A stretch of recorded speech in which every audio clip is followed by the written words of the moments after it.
le personnage, personne n'est Proust lui-même, et même le narrateur, qui s'appelle Marcel, qui est un doppelganger très appuyé de Proust, n'est pas nécessairement Proust lui-même. Mais ce que je veux dire par là, c'est que s'il a inventé ce personnage d'Albertine, dont certains ont dit aussi, toujours pareil par moquerie, que c'était une sorte de féminisation de son amant Alfred Agostinelli, qui était aussi son chauffeur, ce qui est faux, ce qui est ridicule. Tout ça, c'était de l'ordre de la calomnie. À chaque fois, tous les commentaires qui ont été faits sur la sexualité de Proust ou sur la dissimulation de son homosexualité par Proust étaient calomnieux. Non, Albertine est très importante parce qu'Albertine représente ce qu'il y a dans le lesbianisme de profondément subversif et qui va attiser de manière extraordinaire, hyperbolique, la curiosité jalouse du narrateur, donc il va reproduire un peu avec Albertine ce que Swann éprouve à l'égard d'Odette, c'est-à-dire une jalousie telle qu'il ne peut pas s'empêcher d'aller chercher dans le passé et dans le présent de cette femme qu'il aime pour voir si elle ne serait pas en train en permanence de le tromper ou s'il ne l'aurait pas trompé auparavant.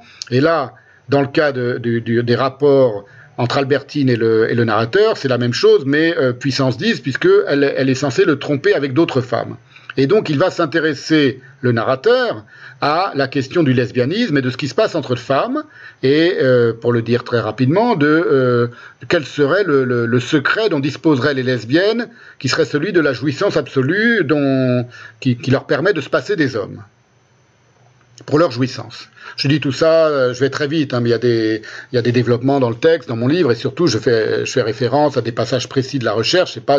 C'est pas une interprétation psychanalytique que je plaque sur la recherche. Il y a des moments très précis. Bon, je vous le dis maintenant, par exemple, c'est je crois que dans la seconde partie de Sodome et Gomorrhe, où il est à Balbec, je crois que c'est à Balbec, et qu'il voit Albertine et André et eux, qui est la grande amie, et on le comprend ensuite, une amante d'Albertine, en train de danser ensemble. Et le narrateur est en train de discuter avec je ne sais plus quel autre personnage, le vieux docteur, je sais plus lequel, et qui regarde avec son lorgnon et il voit les deux filles en train de danser ensemble, très serrées, et il dit « mais regardez-les, elles sont au comble de la jouissance ». Et le narrateur s'aperçoit tout à coup qu'en effet, les deux femmes, parce qu'elles sont très proches l'une de l'autre, elles se frottent l'une contre l'autre. Et j'utilise le terme frotter à dessein parce que vous le savez, c'est la traduction du mot en grec tribein qui a donné le terme tribade. On parlait d'une lesbienne autrefois au 19e et tout début du 20e siècle, on disait une tribade. Et donc il s'aperçoit tout à coup qu'Albertine n'a pas besoin de lui pour jouir. Et d'ailleurs, elle éclate d'un grand rire au plein milieu du salon. Elles sont en train de danser, je ne sais plus quoi, le foxtrot ou le tango. Et il s'aperçoit, donc voilà, c'est pour vous dire, voilà, Albertine, c'est un personnage très complexe, très riche, très beau, tragique, puisqu'elle, comme vous le savez, elle meurt à la fin. Et qui va être le cœur même de la curiosité du narrateur, mais aussi de Proust, autour de la question lesbienne.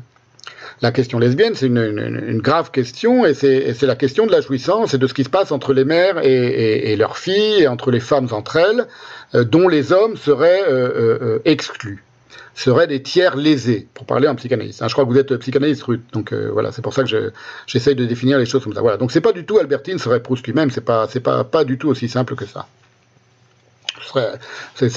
Non seulement ce serait très simple, mais c'est pas comme ça que fonctionne la recherche. C'est pas, même les personnages à clé les plus apparemment évidents sont toujours formés de multiples personnes, et parfois il a, je vous en prie, Ruth, et parfois il a même mis un peu de lui-même dans certains personnages, et pas seulement dans le narrateur.